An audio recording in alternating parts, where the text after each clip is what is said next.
We've arrived to the sixth seal.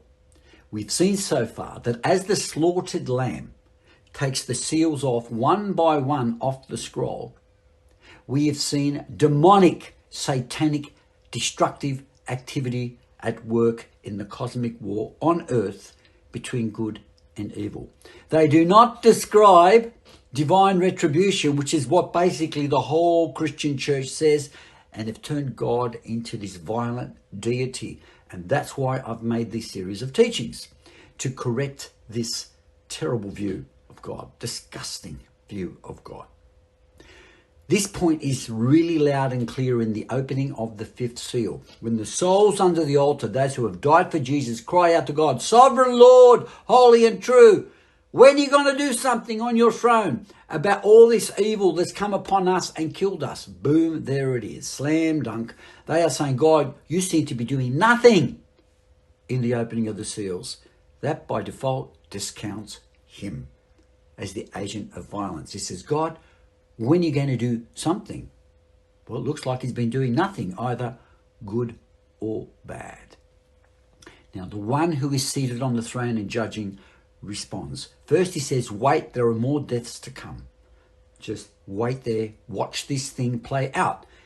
Finally, the answer comes in the opening of the sixth seal.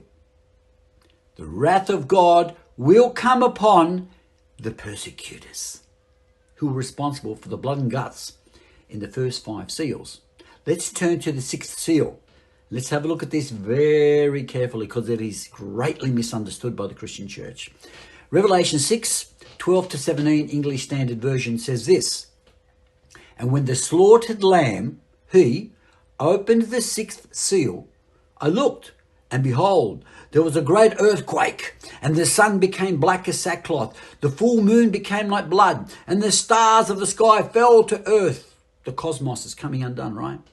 "As fig tree sheds its winter fruit when shaken by a gale. The sky vanished like a scroll that is being rolled up, and every mountain and island was removed out of its place." God has entered the building. "Then the kings of the earth," these are the persecutors in the book of Revelation, "then the kings of the earth and the great ones and the generals," the military who persecute the saints, "the generals and the rich and the powerful and everyone, slave and free, hid themselves in the caves and among the rocks of the mountains." They're scared. Judgment day has come. The prayers of the saints are finally being answered. Wait, it'll happen. It's happening. Verse 16, "Calling on the mountains and the rocks, fall on us, hide us from the face," important, face of him who is seated on the throne, and from the wrath of the Lamb, for the great day of their wrath has come, and who can stand? Finally, God shows up on the persecutors, and they hide from the face of the one sitting on the throne. Remember, the one sitting on the throne in chapter 4, who is worthy, that is peaceful, that shares his reign. The one that sits on the throne, the scroll was not there. He seems to have lost authority. The one who sits on the throne, who's joined by the Lamb who was slaughtered to reestablish his worthiness, that one on the throne. The one that the fifth seal, the saints, those who have been killed for Jesus, saying, "You are judge, you're sitting on the throne, what are you doing?" Hide us from the face of him who is seated on the throne, and from the face of the wrath of the Lamb, for the day of their wrath has come.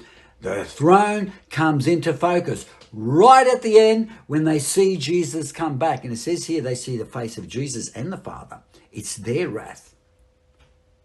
So finally, the one seated on the throne reveals his wrath. What?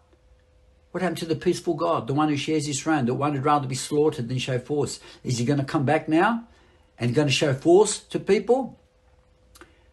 What they're scared of is the face. Remember that, yeah?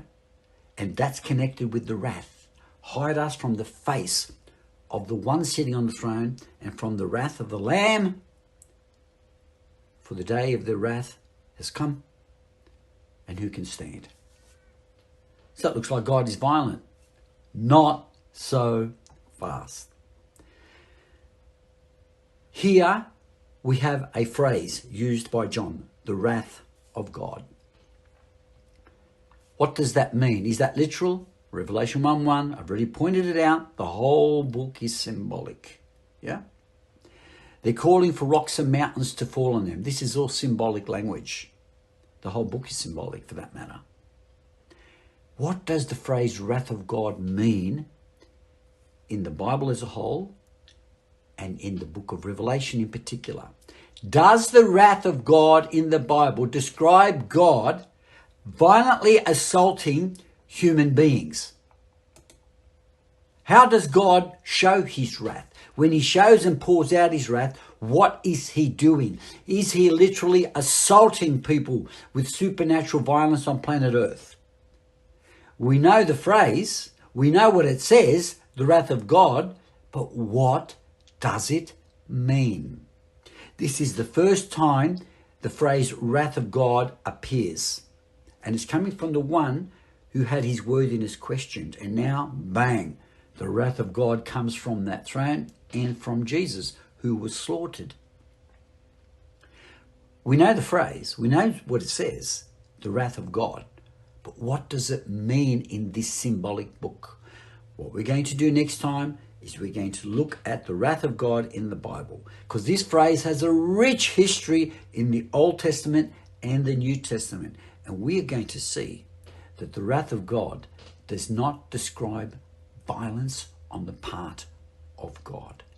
It's a figure of speech connected with his face. Remember, they want to hide from the face of the Lamb, the face of the Father, from the wrath of the Lamb, the wrath of the Father. The wrath of God in the Bible does not describe what God does. It describes what happens when God withdraws. He hides his face and releases his protective presence. Next time.